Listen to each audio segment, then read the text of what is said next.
Picture a sun-dappled afternoon in Haarlem, Netherlands, 1943. A girl approaches a bench where a woman sits alone, absorbed in her thoughts. The girl can't be more than 15, pigtails swinging, the very image of adolescent innocence. "May I ask your name?" she inquires politely. The woman answers without hesitation. In that moment, her fate is sealed.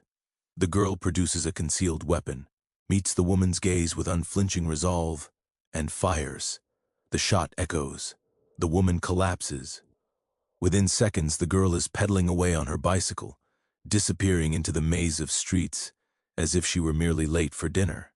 This wasn't a random act of violence. The fallen woman was a collaborator, a Dutch citizen who'd compiled a comprehensive registry of Jewish families in the area, complete with addresses.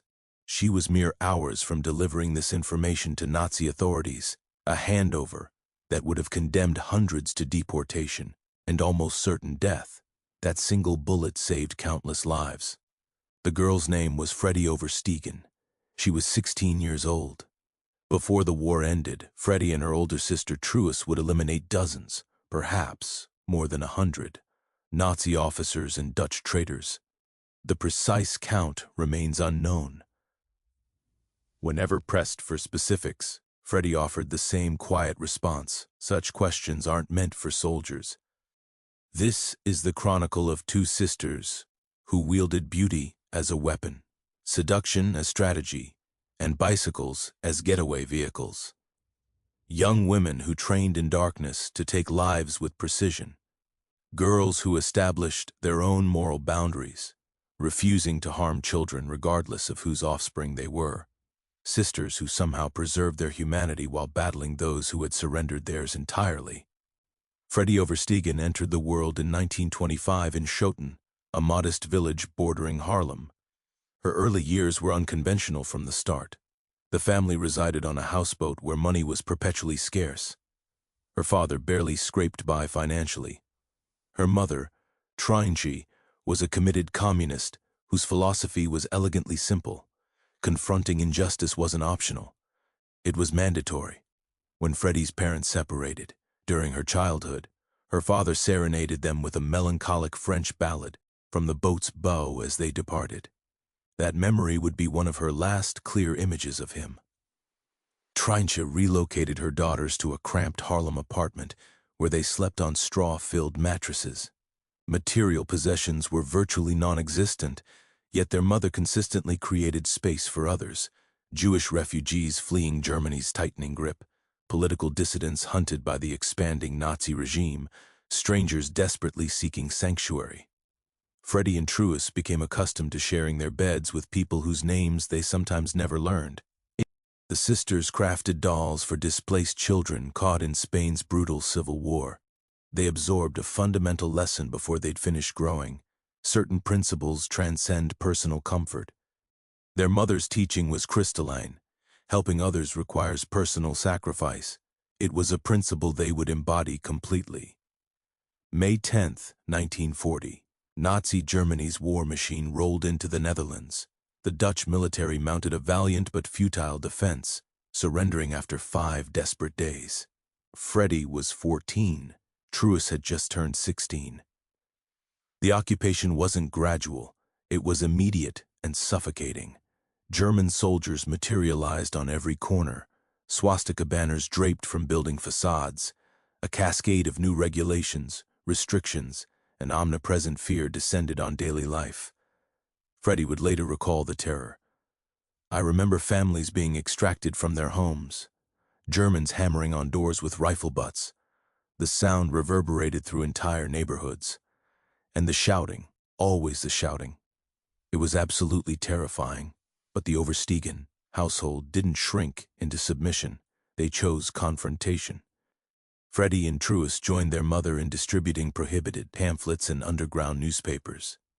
Under cover of darkness, they navigated through streets carrying paste and paper, systematically covering German propaganda with their own defiant messages. "The Netherlands must be free and don't work in Germany. Every Dutch laborer. There sends another German soldier to the front. Then they'd race away on bicycles, adrenaline surging, acutely aware that capture meant execution. They were never caught.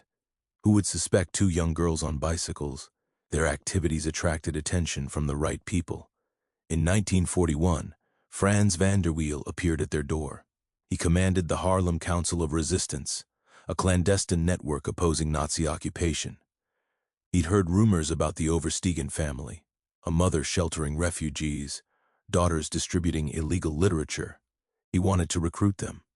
He posed the question to Trenji, would your daughters consider joining the resistance? Freddie was 14. Truus was 16.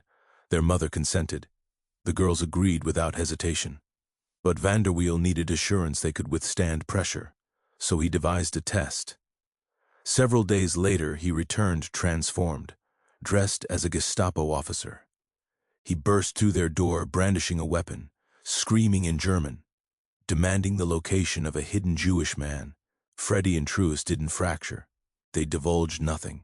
Instead, they physically attacked the man they believed was a Nazi, kicking and striking him, choosing death over betrayal. Van der Wiel ended the charade and revealed his true identity. They'd passed. Now he outlined what resistance membership actually entailed. You'll learn sabotage, bridges, railway lines. He paused deliberately. And you'll learn to eliminate Nazis. Truus glanced at her younger sister. Freddie grinned. Well, that's certainly a new experience, their mother offered. One final counsel before they departed: always remain human. The Oversteegen sisters were transported to a subterranean potato cellar. There, buried beneath the earth in near-complete darkness, they learned marksmanship. They practiced aim, emotional control, and the mechanics of killing. Their inaugural mission wasn't assassination, it was arson. Nazi supply warehouses required destruction, but SS soldiers guarded them vigilantly. The strategy was disarmingly simple. Freddie and Truus would approach the guards, engage them in conversation, deploy flirtation, smiles, laughter, casual touches, while other resistance members infiltrated from behind to ignite the fires. It succeeded flawlessly. The warehouses burned while the guards remained oblivious to the two teenage girls who'd been chatting with them moments earlier. Van der Wiel recognized their unique capability. These young women could access spaces and targets completely beyond male operatives' reach. Their youth and perceived innocence were weapons more potent than any firearm.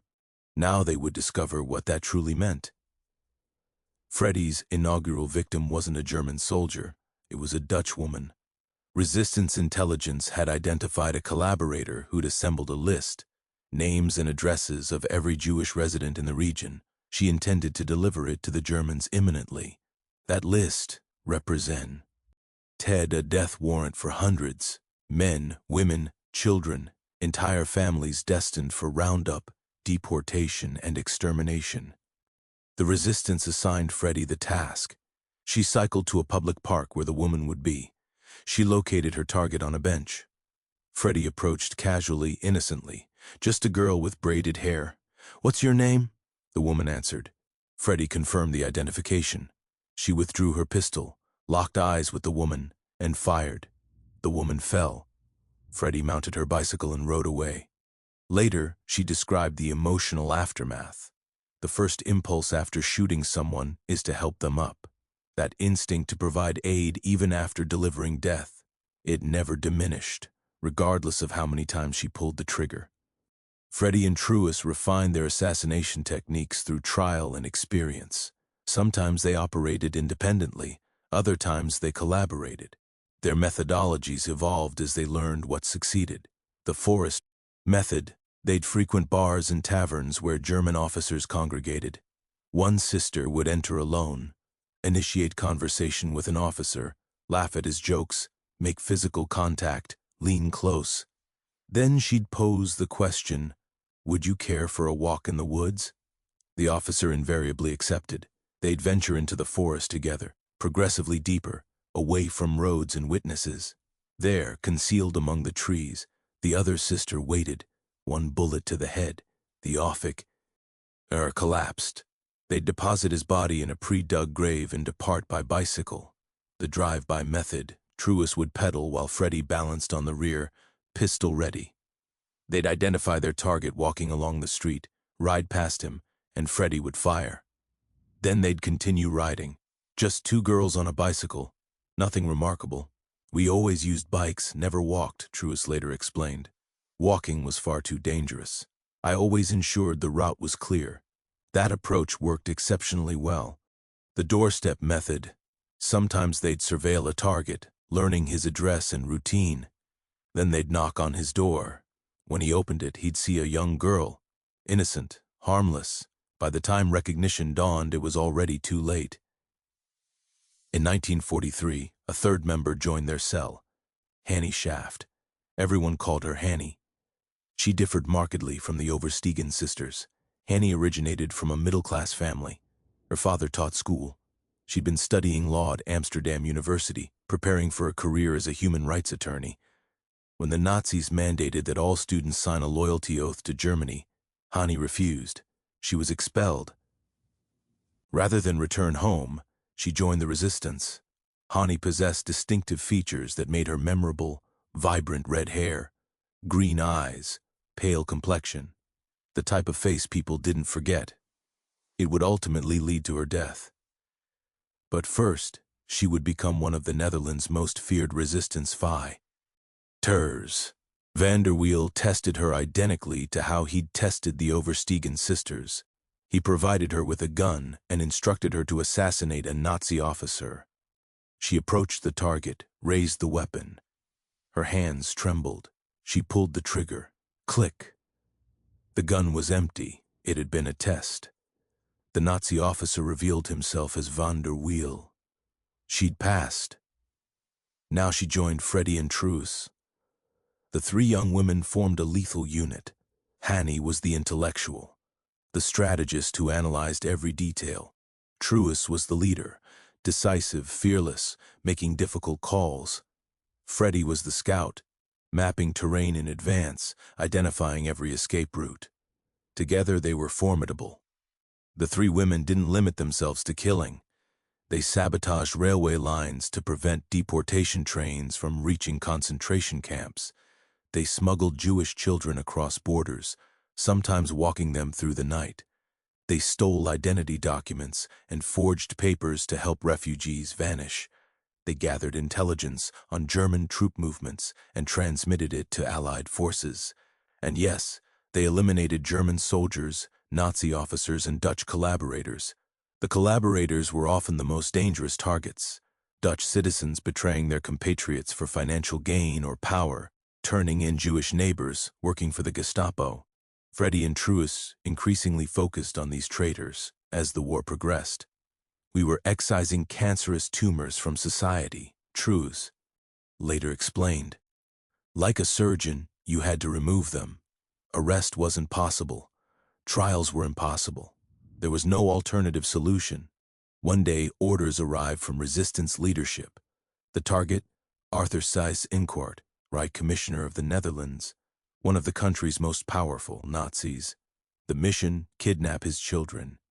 Use them as leverage to force him to release resistance prisoners. If he refused, kill the children. Freddie, Truus, and Hannie refused the mission outright. Freddie stated firmly, "We are not Hitlerites. Resistance fighters don't murder children. They had killed many people. They would kill more. But children? Never." That was the demarcation between resistance and terrorism, between combating evil and becoming it. They would not cross that boundary.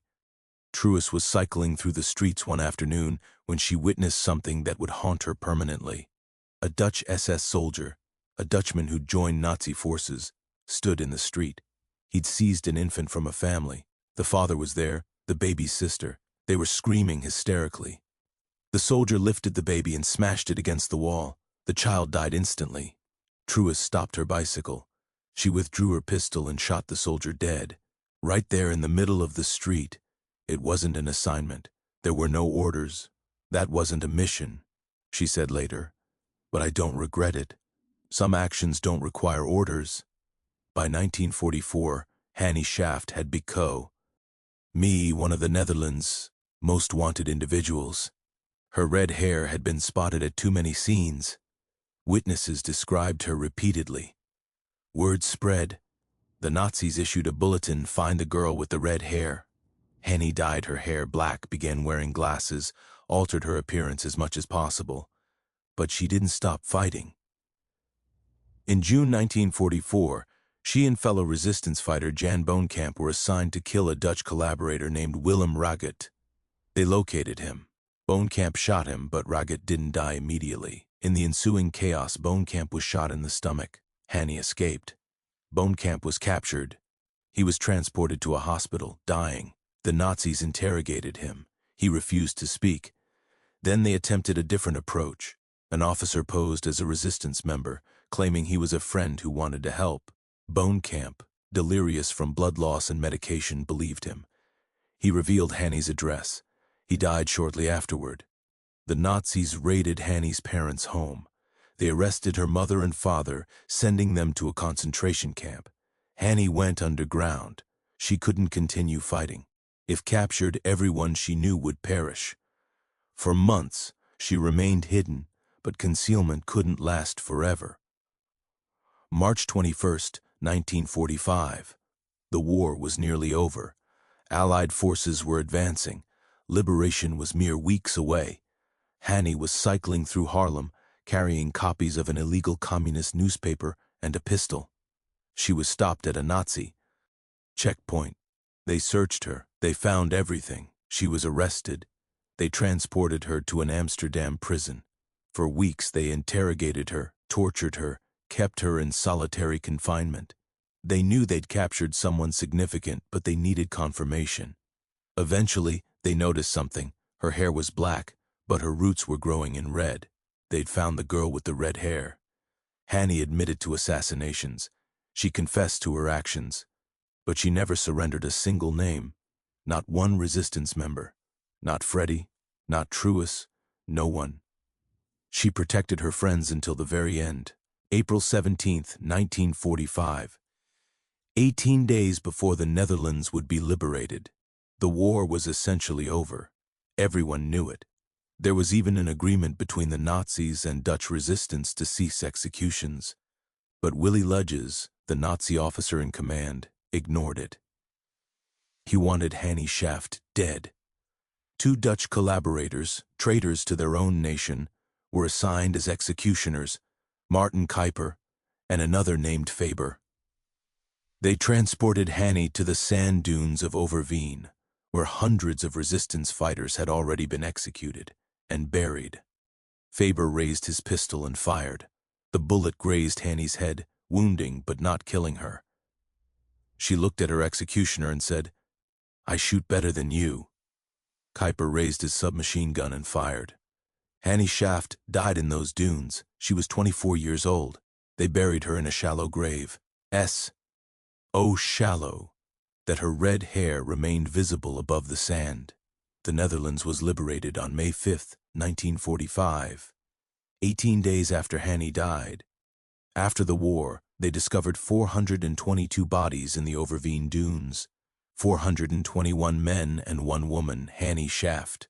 She received a state funeral. Queen Wilhelmina proclaimed her the symbol of the resistance. But Freddie and Truus? They received nothing.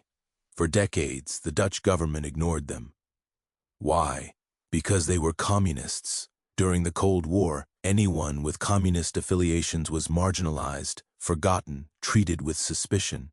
The sisters who'd risked everything to save their country were treated like enemies. Truus coped by creating art.